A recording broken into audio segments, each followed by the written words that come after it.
nama Tuhan. Hari ini kita satukan iman kita bahwa hari ini kita akan masuk di dalam satu firman.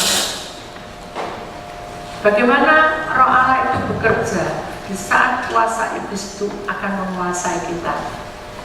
Bagaimana Roh Allah itu membentuk karakter iman kita, di mana kita menghadapi kuasa kegelapan.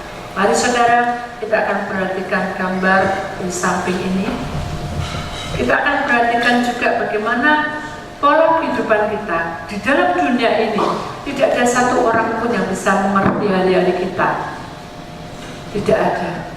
Walaupun itu suami, walaupun itu anak, mantu, cucu, pribadi kita yang paling dalam tidak ada yang tahu. Tetapi Tuhan tahu. Dan oknum lain, setan juga tahu. Mari kita perhatikan baik-baik bagaimana penguasaan kehidupan kita di dalam dunia ini.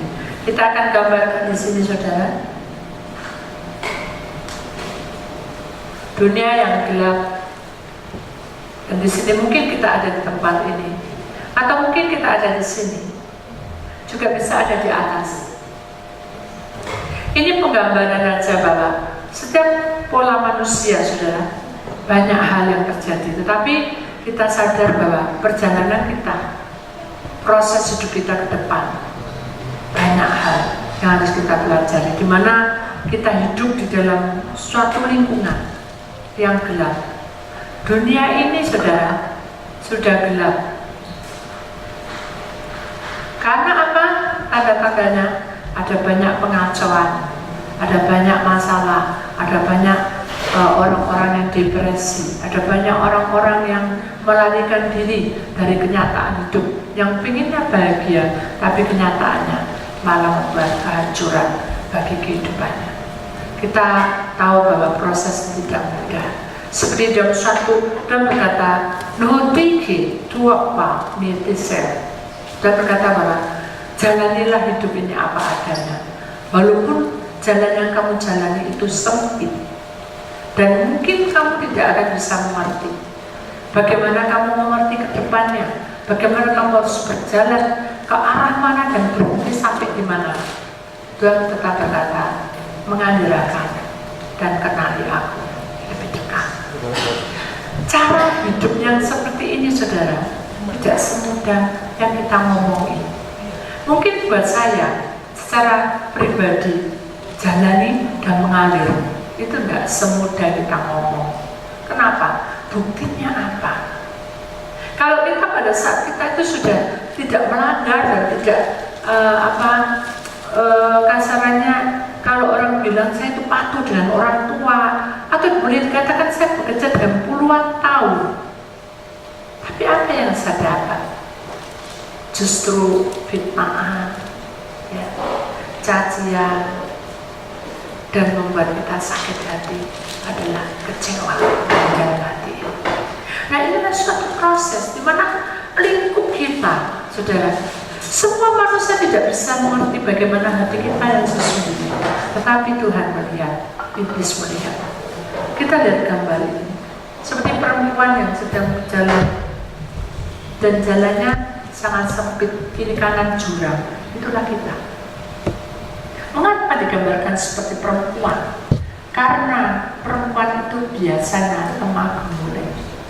Lemah gemulai, hatinya mudah tersentuh, hidupnya mudah peka. Ya. Loh, apa laki-laki enggak kayak gitu, Bu Didi? Ada juga yang seperti itu. Tetapi di dalam penggambaran ini biasanya perempuan yang dijadikan gambaran selembut apapun. Ya. Wanita itu digambarkan tentang kelembutan hati seseorang. Mari kita akan perhatikan, saudara, firman Tuhan pada malam hari ini. Kita akan baca di dalam Markus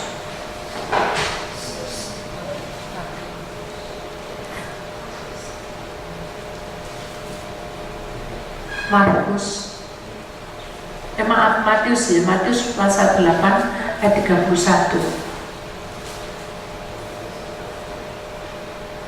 Kita akan perhatikan di sini. Maka setan-setan itu meminta kepadanya, katanya, jika engkau mengusir kami, suruhlah kami pindah ke dalam kawanan babi itu. Saudara, mengapa firman Tuhan pada malam hari ini menerangkan tentang bagaimana setan itu meminta? Mengapa kok tiba-tiba setan menuduh Tuhan? Kita akan perhatikan saudara kisah ini. Pada waktu itu Tuhan Yesus lagi baru datang menyeberang dari daerah orang Barada. Datanglah dia ya, dengan sebagai seorang hamba ya, dia berjalan dengan jalan yang tenang dan dia melewati pekuburan dan tiba-tiba ada 2 orang yang kerasukan setan. Dan saat itulah saudara dia bertemu dengan Yesus. Dan kalau kita pikirkan orang yang namanya kerasukan, bukan kemasukan saja, kerasukan. Jadi itu beda. Kalau kita kemasukan itu menempel, tapi kalau kerasukan dia menguasai pola pikiran kita, dia menguasai seluruh tubuh kita hingga kita kadang telanjang, kita seperti orang ngoheng gitu, dan kadang-kadang inginnya bunuh diri. Hal ini juga terjadi, saudara. 2 orang itu sangat berbahaya sehingga tidak ada seorang pun yang berani melewati jalan itu. Jadi mereka satu kampung itu ketakutan dan tidak berani melewati itu. Sehingga pada saat itu juga maka setan yang dari jauh itu tahu Tuhan datang, dia berteriak dengan keras lewat mulut orang itu. Apa urusanmu? Dia bentak. Apa urusanmu dengan kami, hai anak Allah? Katanya gitu.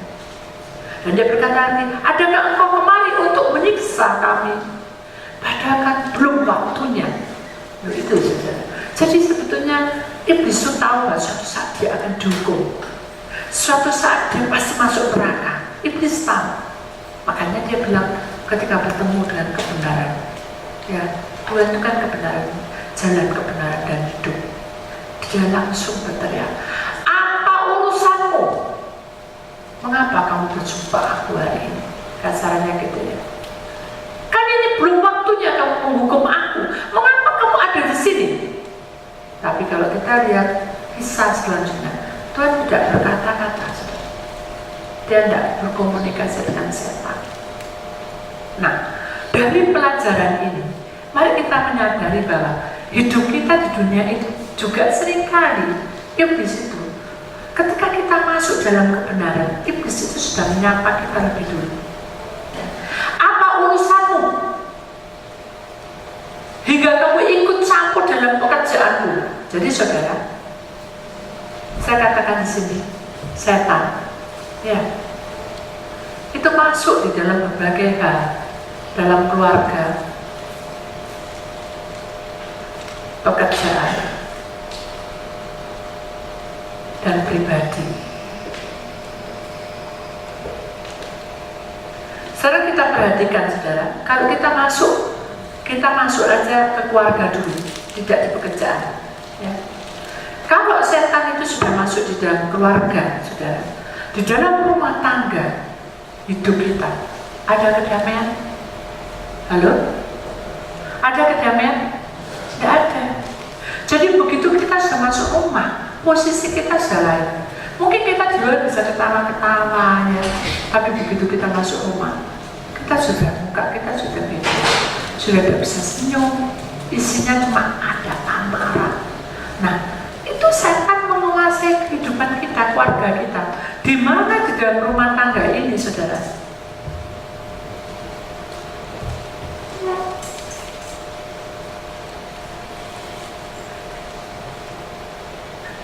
Berontak. Roh pemberontakan ada di tengah-tengah keluarga ini. Kalau itu sudah mulai menguasai, satu dengan yang lain tidak saling percaya. Seluruh kehidupan kita pun semuanya saling kacau. Nah, itulah tanda-tandanya. Jikalau kita punya seperti itu dalam rumah tangga kita, bisakah Tuhan menyelamatkannya? Bisa? Dengan cara apa kalau bisa? harus pelepasan di tempatnya Bu Titi? Enggak juga. Makanya kalau kita lihat gambar ini saudara, dunia ini sudah diselimuti oleh ular. Itu bukan ular jadi-jadian atau ular yang sungguh kita lihat itu, tapi itu dunia roh. Iblis sudah menguasai jagat ini. Ini akhir zaman, di mana kepribadian manusia, saudara, ketika dia masuk dalam rumah tangga, dalam keluarga, kita tidak ada damai sejahtera. Dan kalau kita sudah tidak ada damai sejahtera, terutama dalam kehidupan kita, mari kita belajar untuk duduk diam di kaki Tuhan.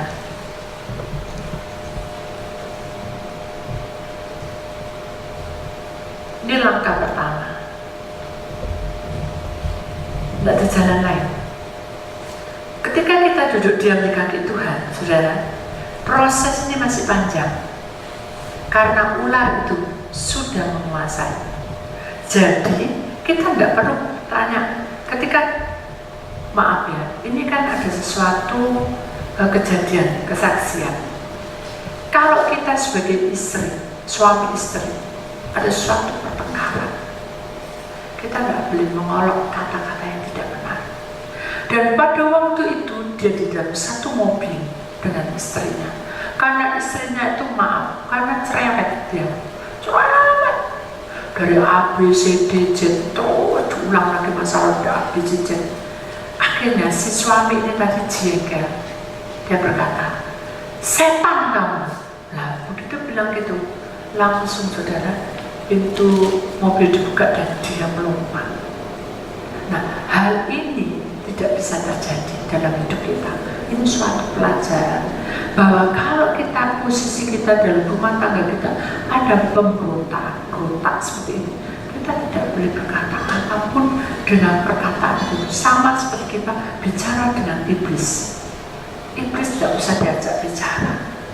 Yang masuk dalam hidup kita, ya, dua orang itu tadi, saudara, yang kerasuan tadi itu semuanya tidak berani karena dia suka membunuh, suka mencekik orang. Itu iblis yang bergerak lewat orang itu kerasuan. Tapi kalau masuk, saudara, tidak bisa kita mencekik atau membunuh, tidak seperti itu. Tetapi dia menguasai pikiran kita, menguasai mulut kita, menguasai hati kita, terus terbawa di perasaan. Jadi mulai sekarang belajar untuk peka panggilan Tuhan. Di dalam keluarga ini seringkali terjadi contohnya suami istri yang tadinya tenang damai, mengapa tiba-tiba anaknya mursal? Saya tahu mengapa. Pada waktu kita masuk di dalam doa, saudara, ternyata anak ini melihat video porno dari orang tuanya. Jadi orang tuanya suka melihat video porno, ya saudara. Kemudian iblis memancing anak ini kencing. Begitu kencing dia lihat, itu apa? Karena posisi dia ingin tahu, kan remaja saudara, dia lihat sendirian tanpa ada orang lain di situ.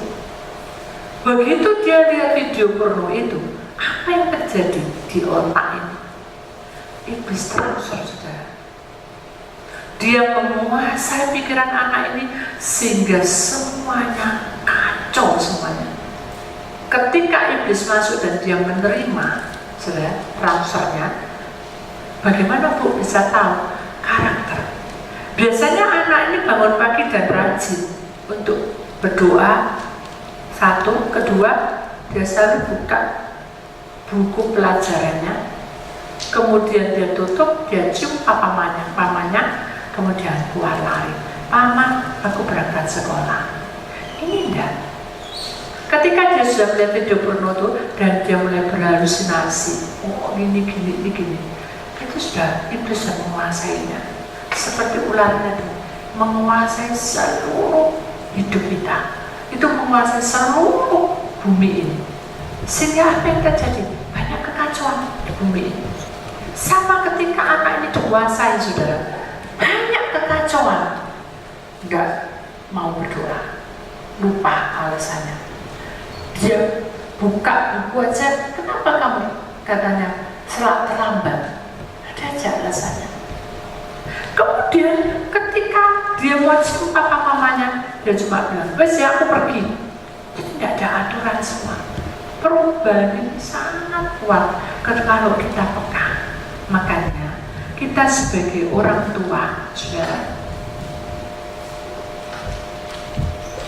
marilah kita selalu peka, selalu pahami anak-anak kita, selalu mengerti bagaimana karakter anak kita masing-masing, terutama dalam pergaulan. Kenapa? Karena di dalam pergaulan itu kita tidak tahu dia membawa apa, kita tidak tahu. Ketika anak ini berangkat, saudara, ini kisah lain lagi. Makanya kita masuk dalam cerita tentang roh jahat.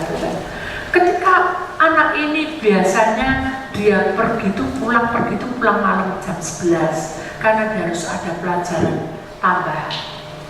Tapi di dalam pelajaran tambahan itu ada satu perempuan ya, yang betul-betul sudah dewasa, di mana dia bilang, ayo kita pergi, kamu belum pernah tahu minum-minum. Akhirnya anak ini ikut juga ya, si ayah. Begitu dia ikut, sekali minum ditegur, mungkin dia tumpah-tumpah. Tapi 2 kali dia ulang lagi, tumpah-tumpah. 3 kali tumpah-tumpah. Sampai mungkin 1 bulan. Mama tidak tahu kalau 1 bulan ini dia prosesnya sudah tidak benar. Sudah sering tidur, malas sekali mau bekerja, ini tanda-tanda. Jadi iblis menguasai rumah tangga itu cepat sekali, saudara. Ketika kita berjalan, kita tidak terasa kita sudah masuk di dalam cengkramannya. Kemudian ada juga yang biasanya pulang malam, saudara. Kalau kita tidak doakan anak kita, mantu kita, cucu kita, itu masalah juga. Contoh, suatu hari, saudara, ada seseorang yang ini pemuda ini biasanya tidak ada masalah. Dia pulang kerja, saudara, itu sekitar jam 12. Tapi karena iblis berkuasa, jadi dia suatu saat di dalam pekerjaan itu ada masalah. Uangnya tuh ditipu, ya, pekerjaannya itu dia sebetulnya sudah teliti, tapi pegawai-pegawainya itu sembrono sehingga ketipu berapa M. Stres kan? Jangankan M, mungkin ratusan aja kita sudah stres. Ya opo balik, gimana kembali uang? Nah, ketika dia setir, ini loh ya, yang setir, terus dia melamun. Tahu melamun? Ya apa ini caranya? Dan ditambahi dengan emosi. Ketika dia lihat dia ditipu, dia mulai berkata-kata jorok. Anjing apa, binatang kebun, binatang buat semua. Jadi dia keluar dengan posisi emosi. Apa yang terjadi? Dia melewati kuburan, melewati orang mati, melewati orang mabuk-mabuk. Bisa ketransfer? Halo? Bisa.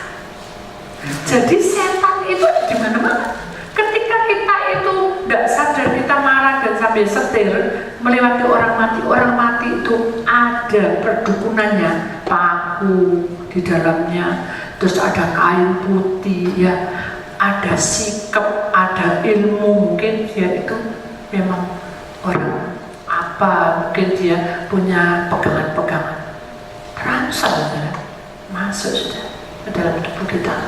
Tahu-tahu jenisnya kaku, punggungnya. Apa ya? Oh mungkin semalam kurang tidur. Udah, itu roh itu masuk. Bukan kerasuan, masuk. Lain dengan 2 orang tadi itu. Kalau 2 orang tadi itu kerasuan, dikuasai dari kecil sampai besar. Kalau ini masuk. Begitu masuk, ketika kita mulai tidak berdoa dan mulai tidak minta ampun sama Tuhan, tidak menyelesaikan masalah kita di dalam kita tadi kan 1 hari. Iblis kan masuk, dia nggak berkutik, diam. Dia tahu kelemahan kita, dia diam. Bertahan dia. Tidak datang pada Tuhan, nggak datang pada Tuhan, dim. Pintar kan iblis, nggak bergejolak. 3 hari iblis mulai menang, dia mulai tepuk tangan. Kebiasaannya, aku mau ngerjain kamu. Kenapa? Karena kita punya tubuh, punya roh, punya jiwa. Satu paket ini jadi bagian iblis. Dia kerjai kita sesuka-sukanya. Makanya ketika kita tidur, minum obat tenang, enteng, enak, tidak pusing. Begitu bangun, kita mengalami apa? Kok sakit semuanya? Kenapa? Itu perlu dipertanyakan. Kenapa? Karena semalam ibu sudah ambil bagian. Keluar kamu roh, keluar rohnya. Ikut aku, ikut ya. Begitu terbang di angkasa sesukanya. Kalau ini setan suka terbang ke angkasa. Wah, putar-putar, mungkin 100 kali, 1000 kali. Enggak, kelengar saudara. Kelengar enggak? 2 putaran aja pusing, apalagi 1000 kali. Setan ingin kita ini mampus, setan ingin kita ini tidak berdaya. Dia unting-unting terus putar-putar sampai dia pusing ini manusianya. Dan dia bilang, aku masih ingin kamu ajak keluar lagi. Keluar masuk ke lorong-lorong. Sudah tahu, setiap dinding lorong yang iblis punya, rumahnya iblis. Sudah, saya kan belum tahu rumahnya iblis ya. Setiap lorong gua yang ada dinding-dindingnya, dinding itu bukan terbuat dari batu, saudara. Kok enak? Terus terdengar gemerciknya air, kok enak? Bukan. Itu terbuat dari lintah, cacing-cacing ya, yang saudara ambil untuk akuarium itu, saudara, untuk makanan ikan. Itu cacing kecil-kecil, ular kecil-kecil, dan terus kita masuk terus, saudara. Setiap lorong-lorong tuh hawanya gak enak. Kenapa? Karena itu iblis. Jadi kita merasa ada suatu malam ya, yang penuh sampai rasanya kecekik, saudara. Makanya begitu kita bangun, sini sakit, karena iblis mengerjai kita. Jadi pemuda-pemudi, jangan pernah melanggar kebenaran Tuhan, karena iblis lagi mengintai kita. Dia menguasai hidup kita sehingga kita capek semua tubuh kita. Beda kalau bekerja, tahu saudara, pagi siang malam kita bekerja, tiba-tiba kita sakit, itu beda. Tapi kita tidak ada apa-apa, biasa, tiba-tiba kita sakit. Gak, saya ini baru ngepak-ngepakin, capek kan, pasti ketiduran, punggung sakit, ini sakit karena kita kerja. Tapi ini tidak, kita hanya pergi pulang malam seperti biasa. Mengapa tiba-tiba sakit? Nah, iblis itu mengancam hidup kita sampai di situ. Kalau kita terus begitu, pemberontakan dalam hidup kita makin kuat hingga kita tidak ada kasih. Suami, istri, anak, mantu, cucu, bongkar urusin cewek. Karena posisinya ini di sini. Jadi mari saudara, kita tahu bahwa pertama-tama kita datang ke salib Tuhan. Kemudian dalam proses kita harus lihat sampai apa? Tuhan tiba. Contohnya seperti apa Tuhan tiba? Saudara, orang 2 menjadi 1, bagian itu sukar. Di dalam proses ini kita seringkali mengeluh. Saya juga. Ketika saya bertemu dengan Goyan, saya pikir Goyan baik-baik. Ketika pacaran, saudara, maafnya pinjam dulu ya. Saya kan nggak pernah pacaran. Kok? Saya manggilnya kok, karena saya janji kalau udah menikah manggil kok. Kok? Ya apa tokonya? Ya biasa. Enak, lucu ya. Oh, koknya kalau lagi tumon ini dijauh kok kayak anak cilik. Sampai kakinya digoyang-goyang. Itu suami saya. Koknya itu dulu gitu, duncang loh gini. Saya ingat pertama saya pacaran tuh udah pacaran, datang menemui dia tuh diuncang di bantal. Jadi nek ngomong tuh diuncang dulu bantal, dilempar-lempar itu didekem nih, ketawa-ketawa. Saya pikir nggak ada masalah, baik. Saya pikir gitu. Ya udahlah, kita doa dulu. Jadi saya nggak mau ambil keputusan, saya berdoa. Tuhan buka jalan, saya puasa 40 hari. Tuhan, apa ini jodohku? Dibuka sama Tuhan. Ya benar, ini jodoh. Ya wis. Seneng kan? Oh, ini udah pemberian Tuhan. Begitu saya sudah menikah, prosesnya sudah proses dalam rumah tangga. Ternyata kok yang banyak di satu hari gak dijak omong, gak ngomong saya. Karena saya ini biasa di rumah tuh ngecibrit, tau ngecibrit saja. Ada apa-apa cerita ya. Rumah tadi tuh ada tukang bakso gini-gini. Saya itu suka cerita. Jadi saya deketi koyan, saya bilang, kok saya manggil kok tuh udah menikah, kok tadi tuh ketemu sama itu, nggak tahu tuh langganannya mami mungkin ya, gini ketemu gini, terus aku tuh dikasih bakso, aku nggak mau, tapi dia maksa. Terus apa ya, enak diterima nggak menurut kamu lah, karena si Lili kan mau rundingan, di suatu saat itu diterima nggak, takutnya menyinggung perasaan. Tahu saudara, jawab enggak. Kalau bolpennya dipegang, diudak-udak bolpennya, dilihatin. Kok? Saking pegelin saya, kan nggak boleh marah. Nggak boleh marah, no? Tuhan kan bilang nggak boleh ada amarah. Jadi muka sama muka tak teguh. Menurut kamu ya apa? Itu depan kan bisa. Sudah persis di depan dia. Tahu saudara yang lewat ini. Coba saudara. Kalau saya bukan anak Tuhan dan saya tahu firman Tuhan tidak seperti ini, saya pasti ya sudah, gak paten ya, mungkin saya sudah marah gitu sudah, tapi saya harus sabar. Aduh, dalam hati saya, gitu, ya sudah apa-apa lah, mengalir. Nah itu menjadi satu, itu saya.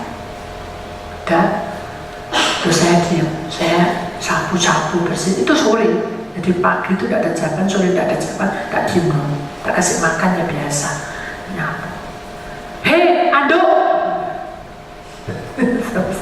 Tapi emang siapa hai? Hei. Kok hai? Tak lihat kiri kanan pembantu sudah pulang, mami tidak ada, mbak mungkin mami hai. Hei.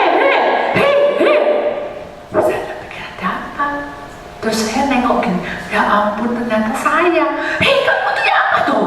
Kamu dimarahin saya. Kamu tuh ngerti apa dari kamu tak panggil. Loh, lah masa tahu lo Meme tak itu nama saya, kan Meme di rumah. Ayo cepetan jemput aduk. Ambil aduk. Nadanya tinggi. Kalau saya secara manusia dengan logika saya marah, tapi saya takut dengan Tuhan, firman-Nya, kebenarannya. Jadi saya ambil aduk, ya, saya kasih noni. Nih, lain kali Bu lupa. Loh, saya kan ngomong gitu. Kan itu sakarku, bukan aku. Gitu. Jadi dalam hati saya, loh, mantannya loh sudah, kok kayak gini, ya gitu kan. Lek malam tuh susah. Ketika saya mau doa, saya males-males sudah. Aduh, dia nanti capek aku, goyang gini, suruh gini. Iblis masuk. Ketika kita buka ruang, bukan ruang kosong, ruang pikiran kita, kok kayak gini, iblis masuk. Makanya ketika kita punya curiga dengan orang, iblis pasti masuk dia. Hei, makanya kenapa kamu menikah dengan dia? Dia ini sudah medit, pelit. Kamu mulai apa menikah dengan dia? Kan secara logika tak ini benar.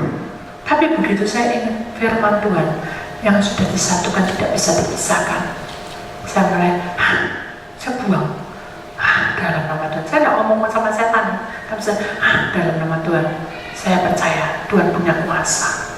Hanya saya berdoa, Tuhan, mulai saya berdoa, Tuhan, kami percaya Engkau ada di tengah-tengah saya. Saya tidak membahas itu, tapi saya mengucap syukur. Dan berkata sembah, kita menyanyi, menyembah, sukacita. Terus suami saya pagi-pagi, ada apa kamu semalam kok geremong-geremong, kata dia. Geremong-geremong, Rumahsaku juga geremong ya, nyanyi tuh ya. Jadi dia tidak suka berisik, ya. Dia tidak suka orang berisik. Padahal saya tidak nyanyi dalam nama Tuhan, tidak gitu ya. Nyanyi enak-enakan. Ku mau cinta Yesus, gitu dari geremong. Ya sudah, berarti saya kan tidak nyanyi. Ya sudah, saya bilang Tuhan, ya apa ini suami saya tidak mau hukuman ya Tuhan, enggak. Terus tampakkan ya Tuhan, enggak. Saya bilang Tuhan, tolong saya beri waktu untuk menyembah Engkau. Beri waktu. Saya tidak mau menuntut siapapun. Beri waktu untuk berdoa. Begitu saya sudah amin, benar saja. Malam itu tidak ada suara apa, cuma berdoa dalam hati Tuhan. Engkau berkuasa, lindungi aku dan kuasai aku. Jamah hidupku supaya aku bisa melayani mertua mami dan bisa melayani Koyan. Itu terus tiap hari saya berdoa seperti itu. Tapi kalau Koyan naik, maksudnya keluar dari toko, berarti di rumah itu kan dua saudara, di rumah sendiri, rumah tangga sendiri, toko sendiri. Begitu dia masuk di tokonya, kan saya sendirian. Saya masak-masak, semua selesai, saya mandi, saya mulai mau berangkat ke toko. Tuhan ingat, kamu tidak menyembah aku. Oh iya. Akhirnya saya tutup pintunya dan saya mulai berdoa. Pernah sekali tempo saudara, karena saking saya menyembah, saya konsentrasi pada Tuhan. Pintu kamar digedor, duk. Saya kan tidak dengar, tidak menyembah, duk. Akhirnya saudara, duk, saya kaget. Kok kayak ada suara gebrak-gebrak. Terus saya menyembah, dalam nama Tuhan, kamu sudah serahkan semua. Tak selesai terima kasih Tuhan, amin. Terus saya buka, hei, kok jamnya ini kok turun? Kok tidur? Saya tidur itu siapa? Saya ini berdoa menyembah. Kalau saya mau minta kebenaran, saya enggak. Dia bilang, enggak apa-apa Hadir. Ya kok maaf aku. Maaf kita benar tapi kita yang minta maaf. Waduh, dunia ini kebalik dasarnya gitu. Tapi Tuhan juga begitu. Firman kalau kamu itu ditabok, kasih pipi kirimu. Pipi kanan ditabok, kasih pipi kirimu. Jadi saya belajar, oh ya berarti seperti ini ya Tuhan. Sudah banyak hal kan. Belum lagi saudara, begitu sudah berjalan sesuai dengan jalurnya, Tuhan itu mengerti apa yang menjadi kerinduan saya bilang, Tuhan, ini cerita tentang Lombok ya saudara, yang sudah saya terangkan. Saya berdoa, Tuhan, tangan saya ini panas karena mami nyuruh saya itu mulai Lombok itu yang tadinya cuma 2, 3, 4, sekarang 1 on, 2 on, lebih banyak. Karena dia suka Bali. Aduh Tuhan, bisa enggak Tuhan diganti? Dalam hati saya cuma berdoa gitu saudara. Tuhan dengar.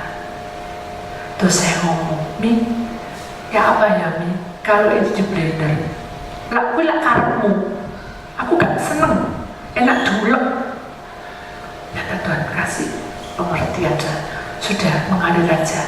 Kamu kalau takut pakai gongkosan, jadi pakai itu plastik jebol sudah. Karena itu kan ulek-ulek bukan dari kayu, tapi dari batu. Jadi baru berapa menit, mungkin ya 10 menit jebol sudah. Jadi masuk lagi kuku gini. Akhirnya saya bilang, Tuhan, apa yang harus saya lakukan? Terus saya tidak mengerutu, tak lakoni saja. 1 kali, 2 kali, 3 kali, 4 kali, seminggu persis saudara. Toko itu tiba-tiba dapat hadiah, kan Koyan jualan jam, suami saya dapat hadiah blender saudara. Terus saya ngelirik, tidak berani ngomong lah, dipikir ngatur mantennya harus jadi semua ditoto baik, tidak mau rame, tak dino, tak lirik. Oh alangkah indahnya kalau blender itu buat Lombok ya. Itu karpet saya. Ternyata dia telepon, hei aku dapat blender, udah tak kasih itu kayak no dulu saudara. Aduh, dalam hati, aduh, bukan bagianmu Tuhan, kehendak mau jadi. Jadi itu saya tidak mau menuntut apa, Tuhan kehendak mau jadi. iblis masuk, makanya kamu itu lihatan dulu tadinya ya apa kamu tuh salah, milihmu tuh salah, pendampingmu bukan ini, harusnya bukan ini. Saya terbuang tuh jauh-jauh. Akhirnya blender sudah dikirim, sudah dipakai, balik lagi ke rumah. Ini kan paketan blender itu. Terus katanya Gonya, nih kok dibalik yo tiba gak roh tempatnya, gak kenal alamatnya, gak tahu, dikembali wes digawe DWE pada alamatnya, yes gak ada mati, ternyata ditaruh di lemari. Jadi kalau nyapu saudara, saya tumpah tangan Tuhan, blender keluarkan, kalau boleh izinkan blender dikeluarkan Tuhan, tapi kalau enggak hanya kehendakmu yang jadi, terus gitu, baru 3 kali jalan. Doakan ada 3, ya, tunggu dan tidak. Kalau ini udah pecah-pecah nggak mungkin tidak, pasti ya, tapi tunggu kan itu. Hanya saya sabar saudara. Waktu itu saya ngelesi kue, saya punya uang untuk beli blender kecil, saya memberanikan diri, enaknya tak beli ya Banda ya. Tapi Tuhan bilang, tidak usah mengalir. Aduh, ini sangat panas Tuhan dalam hati saya. Tapi saya tidak boleh seperti itu, saya tidak boleh mengeluh, jalannya aja. Begitu dijalani saudara, blender pagi-pagi sudah ada di depan dapur. Dan dia bilang, Mei, Kenny, sini, tak ajari kamu blender. Dalam hati saya harus tahu, tapi kan saya wah harus tahu Mi terdak sedih macam ya Mi, Nio, ini yo, dicuci bersih pakai sikat ini gini, itulah orang tua. Kalau kita mikir secara logika cerewet tidur, tapi kalau kita mikir dalam roh, itu orang tua banyak bicara nasihat, tapi kita seringkali sebagai anak muda ngomong apa tuh cerewet ini, bokku cerewet. Tak boleh saudara, kita hargai orang yang lebih tua, karena Tuhan berkata orang yang lebih tua itu harus dihargai, supaya apa? Iblis tidak masuk ke kita.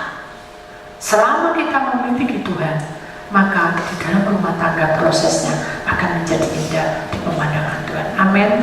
Kita harus imani itu. Kemudian kita lihat di dalam pekerjaan. Nah, kalau kita masuk di dalam pekerjaan saudara, banyak hal yang terjadi. Kita ini sudah mati-matian ya. Kepala tak kerja kaki, itu kasarannya orang dunia. Kaki tak kerja kepala, lah ngawang gak karuan, dia tidak tahu itu kata-katanya. Bahasanya orang dunia, kepala tak kerja kaki, kaki tak kerja kepala. Tapi kalau di dalam Tuhan, aku sudah berkorban. Tapi kenyataannya, naik pangkat enggak, tambah difitnah. Kita jalan benar, tambah banyak musuh.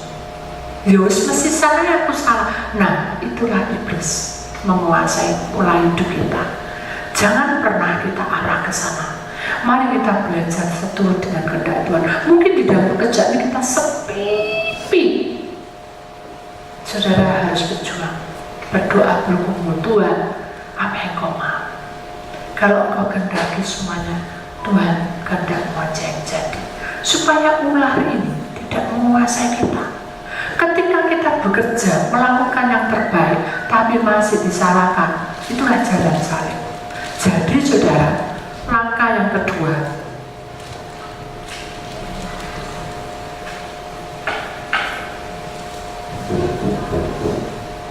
kita perhatikan langkah yang kedua di dalam pekerjaan.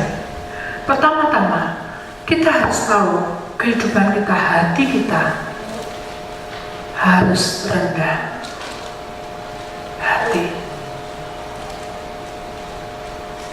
Selama kita memiliki hati rendah hati ini, saudara, hidup kita akan aman terkendali. Kenapa? Karena kita bisa mengampuni orang-orang di sekitar kita. Selama kita memiliki hati yang penuh dengan rendah hati, harus bisa berkorban. Jadi hati rendah hati ini sama dengan rela. Sampai kapan? Sampai mati. Kalau tadi sampai berbuah. Jadi kalau dalam keluarga itu kita bersatu, maka buahnya ada apa? Bahagia, damai, tenang. Tapi kalau ini rela, bukan bahagia, tapi rela sampai mati. sampai kita masuk kembali ke tanah, kita harus penuh dengan kerelaan. Mengapa? Karena kerelaan itu hitungannya di surga, bukan di bumi. Jadi ketika kita rela, kita berkorban, kita rela segala-galanya, hitungannya itu di surga sana. Ketika kita penghakiman, apa kerjamu di bumi ini? Dibuka semuanya. Oh, ternyata kamu banyak berkorban. Baiklah, aku mengenal suaramu, anakku. Masuklah kamu dalam kerajaanku. Itu rela.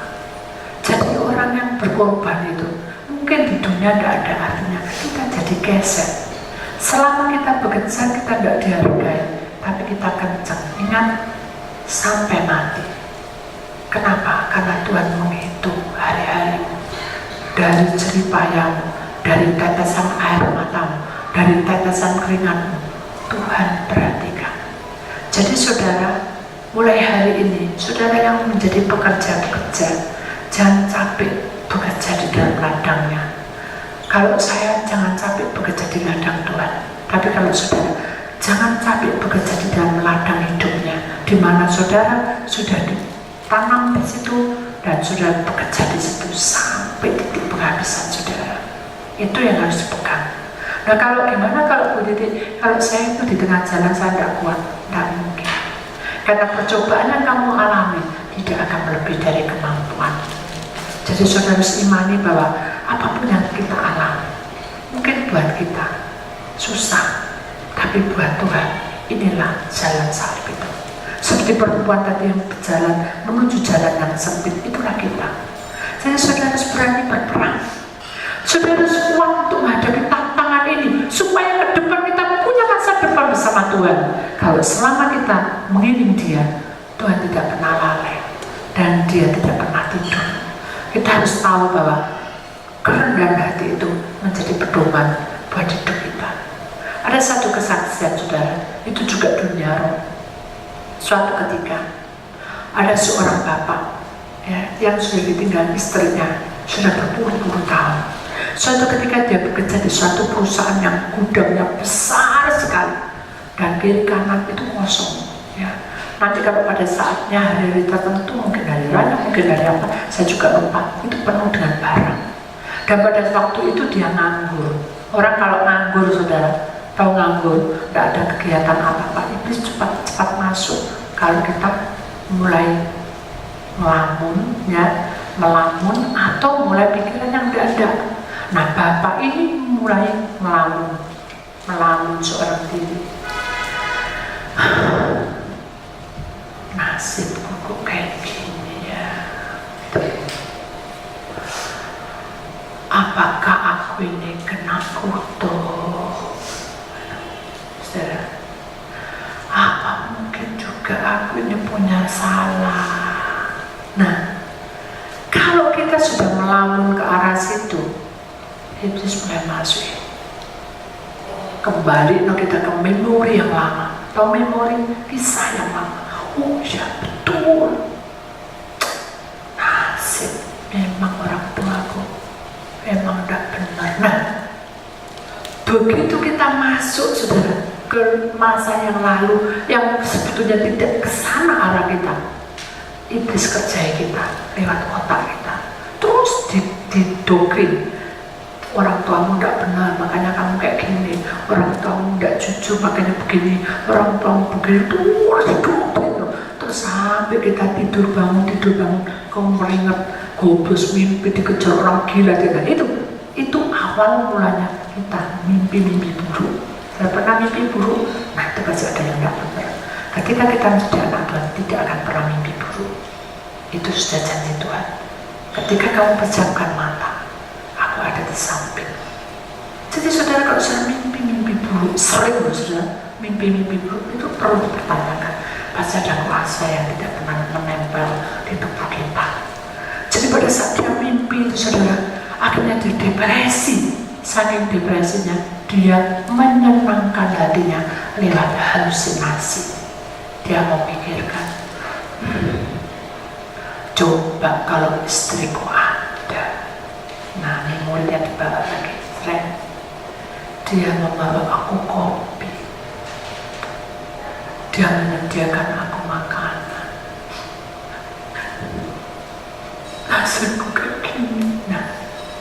begitu dia sudah mulai turun, ya, kondisi kehidupan kita menurun, tidak suka makan, stres, mulai menurun, suka menurun, akhirnya dia mengasingkan dirinya di tempat dia tinggal. Dia tempatnya di pojok sendiri, di ujung sendiri. Dia sembunyi di situ. Dia tidak mandi, tidak makan, sakit kan? Masuk rumah sakit, sembuh, balik lagi, gitu lagi. Sehingga akhirnya karena pada titik itu tadi 1 hari, 2 hari, 3 hari, ini bahkan sudah 1 bulan lebih, masuk iblis. Akhirnya dia berubah muncul, mendatangi laki-lakinya. Dan dia berhalusinasi sebagai suami istri. Betul, iblis bisa seperti itu, saudara. Hati-hati.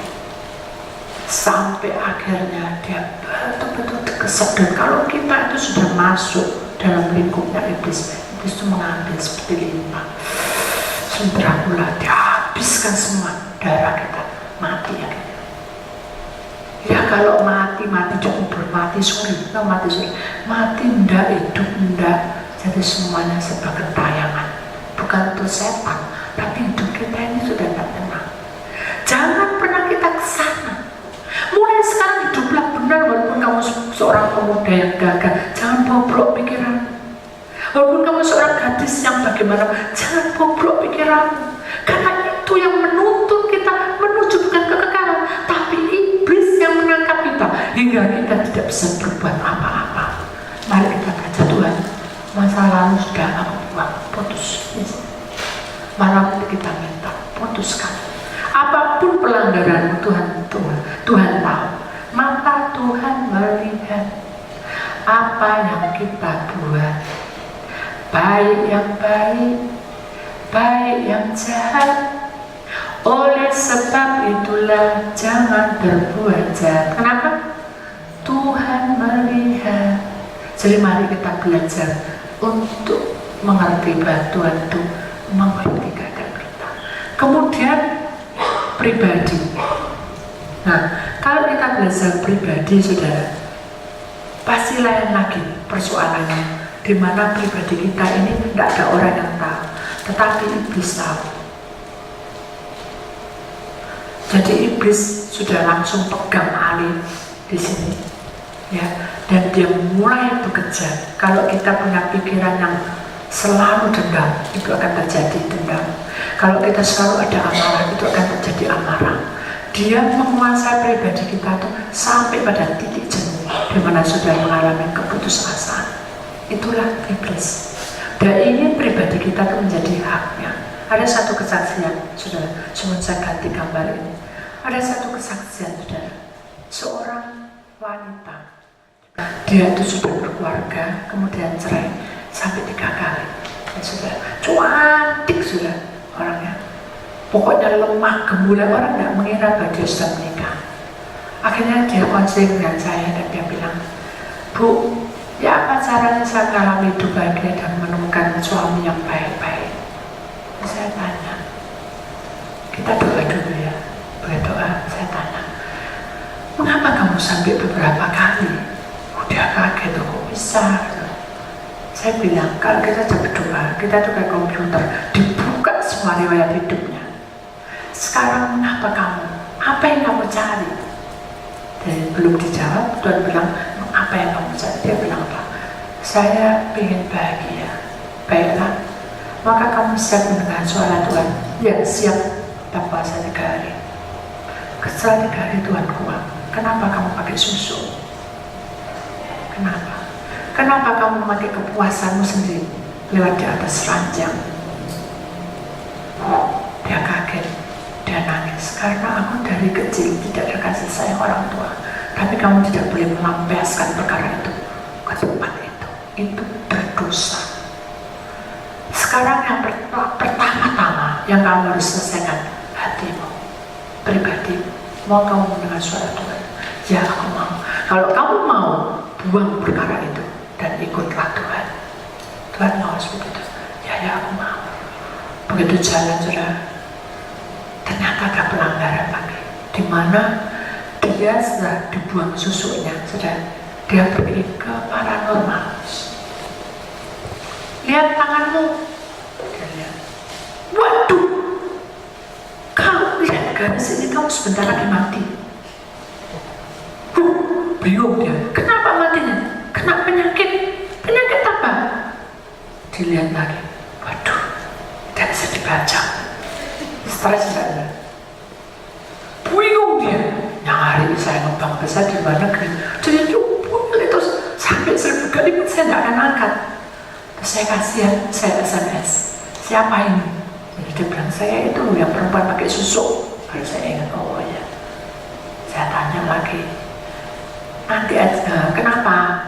Tolong ya, terima teleponnya. Saya lagi di luar negeri, nggak apa-apa, nanti tak ganti gape, tak ganti semua. Terus saya jangan deh, diganti semua.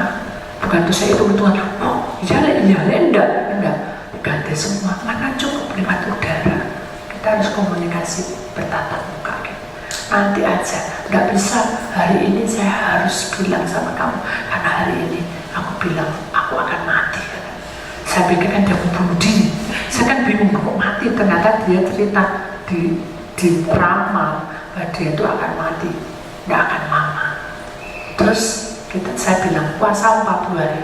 Puasa sudah 40 hari. Jadi saya datang, dia pergi. Saya datang, dia pergi keluar pulau. Saya pergi, dia itu terus itu sampai 40 hari.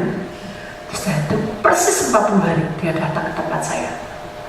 Dia bilang, kok saya puasa jadi lemes ya? Saya sekarang sakit-sakitan, saya mual-mual.